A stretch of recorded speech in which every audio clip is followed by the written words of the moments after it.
da mucho gusto recibir al consejero del Instituto Nacional Electoral, Benito Nasif. Benito, ¿cómo estás? Muy buenas noches. Hola, Leo, muy buenas noches. Gracias por invitarme a tu programa. Encantado. Y como siempre suele suceder después de los procesos electorales, viene una nueva ronda de reformas electorales.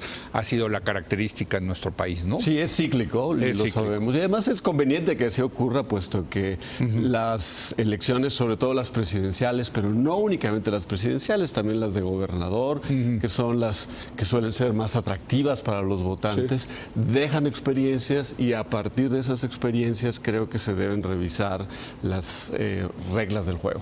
Ahora, parte de lo que está proponiendo Morena en esta, que es ahora el partido mayoritario, es la desaparición de los organismos, ¿cómo se llaman? Los organismos públicos locales electorales. Exacto, los llamados OPLES. Son las autoridades electorales de los estados. Exacto, son como el INE, pero para cada estado, para Coahuila, para Tabasco. Cada estado tiene uno, hay 32. Exactamente. Y yo acá, yo lo he escrito, yo he dicho que a mí me gusta la idea de desaparecer los OPLES y que ustedes, el Instituto Nacional Electoral, tomen y organicen todas las elecciones, porque lo hacen ustedes muy bien. ¿Por qué? Leía tu artículo en el Universal, tú estás en contra de la desaparición de los OPLES. Es que es una idea que suena bien, en un principio, cuando dices, bueno, sí, una sola autoridad electoral nacional puede hacerse cargo de eso, pues ¿por qué no? Sí. Es que no puede. Sí.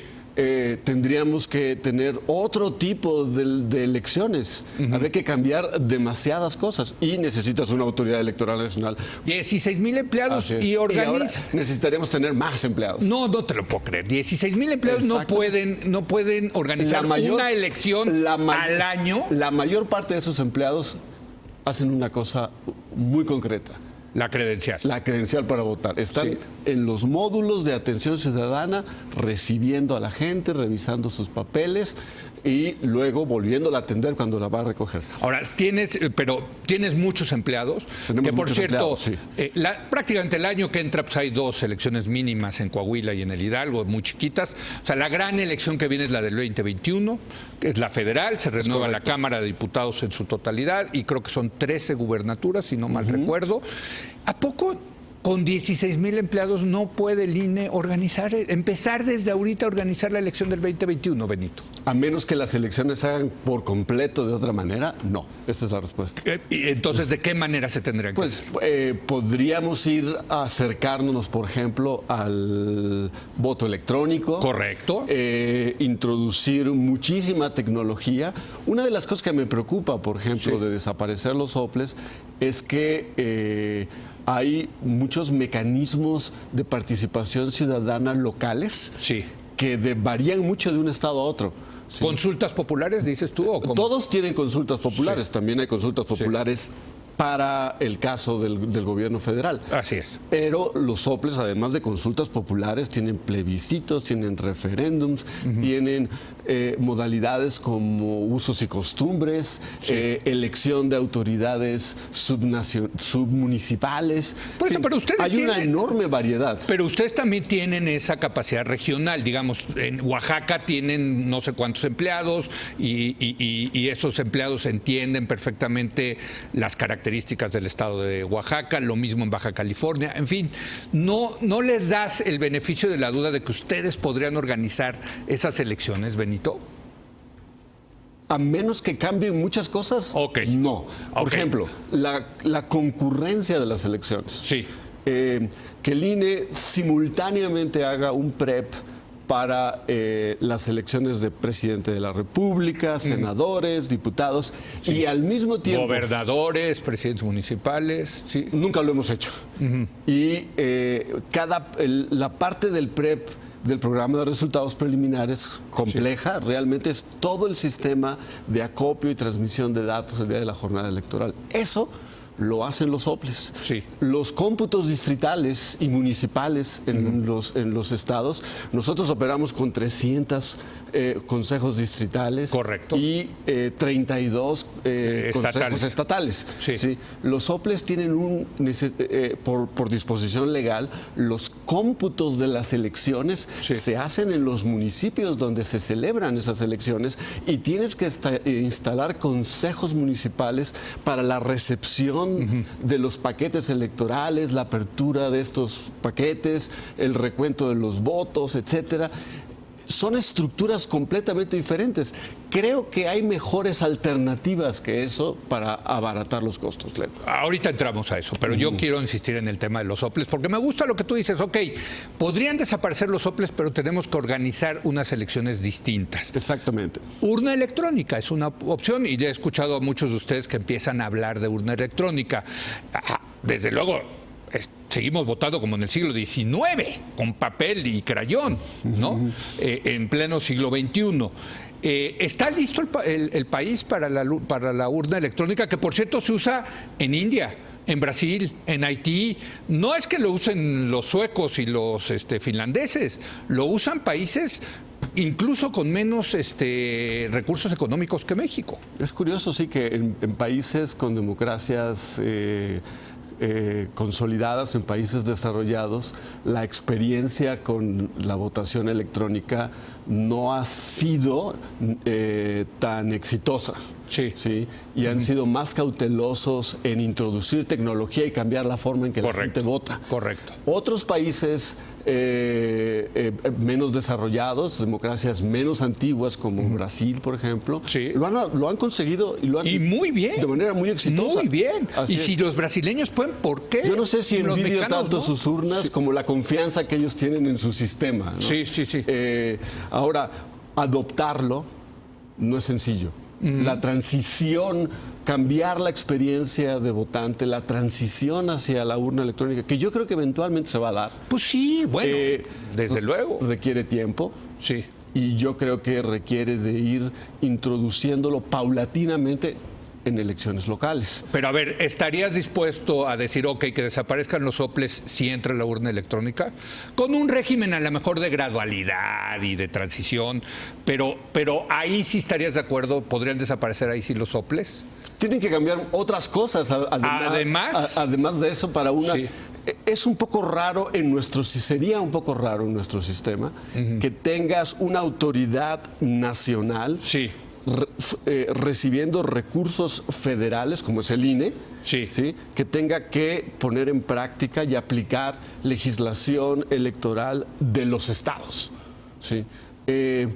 Bueno, tendría que desaparecer las regulaciones, o sea, tendría que ser una ley nacional, general, para todos los estados. Es correcto. Sí. Y que cada estado no tenga sus propias formas particulares de promover la participación ciudadana, sí, ejercicios de acercamiento entre gobiernos locales y poblaciones cada vez más grandes. A mí me parece que ese es un sacrificio bastante grande. Creo que dentro del sistema que tenemos actualmente, trabajando juntos INE, OPLES, ¿sí?, podemos hacerlo mejor. Ahora, regreso, porque a mí me parece un tema fascinante, pero generalmente por lo que yo veo en los demás países, o hay una autoridad nacional que se encarga de todas las elecciones, o son los estados y municipios, como en Estados Unidos son los counties, los condados, los que organizan las elecciones. Y hay cosas intermedias también. Bueno, de la coexistencia de autoridades electorales federales. Eso es lo que te iba a preguntar. Locales, si hay modelos como el mexicano, donde hay autoridad nacional y autoridad local, que por cierto cada vez tienen más puentes entre ellos. Antes no había esos puentes. No. Yo creo que una de las cosas buenas de la reforma pasada es que creó un sistema nacional electoral, donde el INE es el coordinador, regulador de las autoridades electorales. Ustedes locales. Escogen a los consejeros de los Nosotros nombramos. Antes eran los estados. Los consejeros de los organismos públicos locales. Antes eran las legislaturas de los estados. Así es. Y esa reforma se introdujo en 2014 con el propósito de despolitizar y de reducir la influencia de los gobernadores. Eso fue lo que declararon en la exposición de motivos mismos de la reforma. Así es. Ahora, entonces sí hay modelos mixtos, vamos a llamarlo. Por supuesto. ¿Y tú dirías el modelo mexicano ha sido exitoso en ese sentido? Pues mira, la experiencia con este modelo mixto que se acumula del 2015 para acá. Sí. Son 2 elecciones federales concurrentes muy grandes, muy complejas. Indican que tenemos el periodo de alternancia en elecciones de gobernador y elecciones municipales más intenso en la historia de este país. Bueno, pero a lo mejor puede ser por el movimiento de Morena y eso. Puede ser por múltiples razones. Pero se dio, es lo que tú estás diciendo. Pero este sistema ha garantizado, como ningún otro, el derecho del ciudadano común y corriente de darle la patada al partido en el poder. Sí. Porque quiere un cambio. Así es. Así es. Que yo creo que es uno de los criterios con los cuales se deben juzgar las instituciones. Bueno, y a lo mejor entonces ahí el cambio es para minimizar esa posibilidad de que le den una patada del trasero al partido gobernante. Exactamente. Esa es la parte. Esa es una regresión, ¿eh? Esa parte es siempre preocupante en reformas electorales, que disminuyan los niveles de competencia, que disminuyan la, digamos, respuesta del sistema a los cambios en las preferencias de los votantes, la sensibilidad del sistema. Y creo que ese criterio, este sistema, lo pasa mejor que lo que hemos tenido antes. Bueno, me estás empezando a convencer, ¿eh? Quiero decir que a mí, ya sabes que el debate se trata de eso, ¿no? Porque a mí sí se me hace que esa convivencia entre las dos autoridades, la nacional y la local, primero sí creo que es cara, y sí es cara, tenemos una democracia cara. Es correcto, sí. Pero no es exactamente eso lo que la hace cara. Sí. Yo creo que debemos estar conscientes. ¿Qué es lo que hace cara nuestra democracia? Sí. Tenemos estándares de administración electoral desde la ley altísimos. Carísimos, y es la hiperregulación de la que hemos hablado también muchísimo. Estamos emitiendo una credencial para los mexicanos en los consulados, en las sedes diplomáticas de todo el mundo. Afortunadamente encontramos una forma de hacerlo con la Secretaría de Relaciones Exteriores. Es un convenio de colaboración que ha funcionado bien y que reduce costos. Pero ese, por ejemplo, es un mandato legal muy exigente y costoso. Bueno, y todas las regulaciones que han puesto a partir de la reforma del 97, cómo van creciendo las regulaciones, pues las regulaciones cuestan, Benito. Exactamente. ¿No? Así es. Digo, lo más barato podría ser organizar las elecciones desde Bucareli, como sucedía antes. Sí.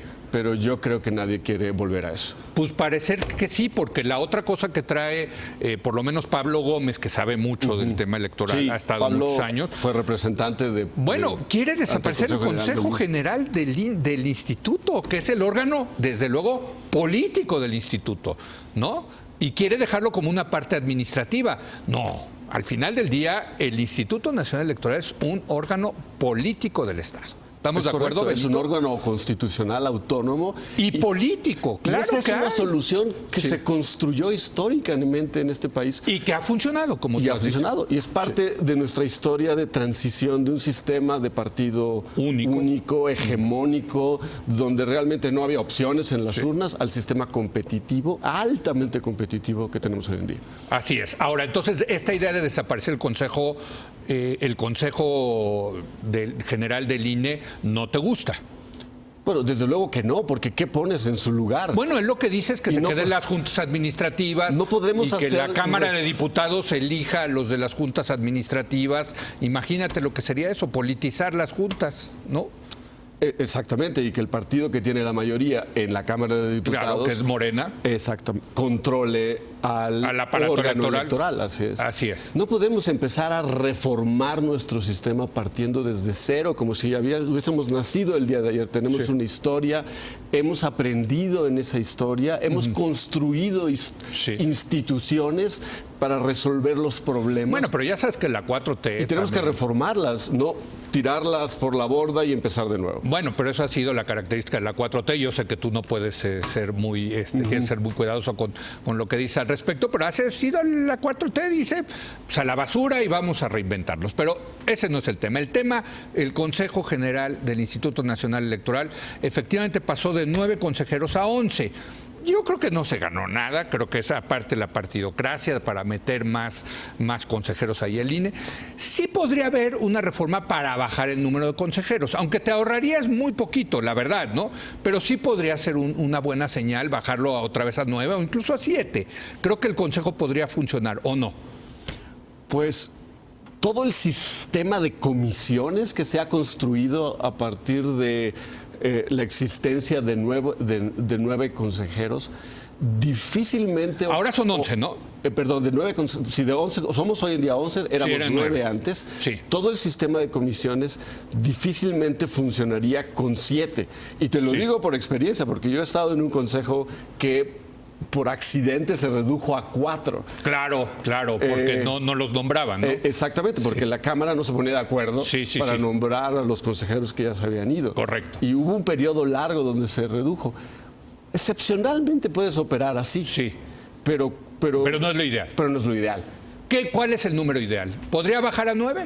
Digamos, ¿cómo? Podría bajar a 9, sí. Sí. Aunque hay comisiones, por ejemplo, que ahora tienen un papel muy importante, como la Comisión de Fiscalización, la Comisión de Quejas, el Comité de Radio y Televisión al interior del INE, han crecido tanto las atribuciones. Las regulaciones, sí. Porque somos los encargados de hacer valer estas regulaciones. Así es. Ahora, Benito, entonces para concluir, pues hay muchas ideas sobre la mesa.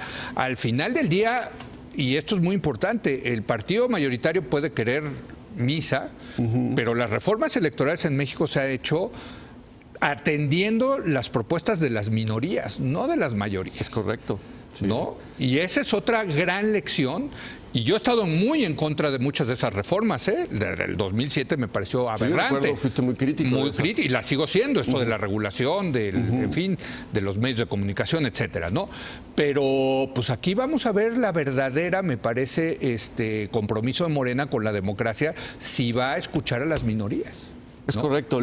Las reformas electorales, los cambios a nuestras instituciones democráticas no pueden ser resultado de la imposición unilateral de una mayoría en la Cámara de Diputados o en el Senado. Tienen que ser producto de un amplio consenso supramayoritario. Eso es lo que les da estabilidad en el tiempo y fortaleza también. En conclusión, Benito. Creo que una reforma electoral no es urgente. Hay otros grandes temas importantes que surgieron durante la campaña y que, pues, sí sería conveniente tomarnos una pausa, analizar con mucho cuidado las propuestas, los problemas que se busca responder. No debemos cambiarlas con prisa. Es parte del patrimonio que dejaremos a las siguientes generaciones de mexicanos y mexicanas.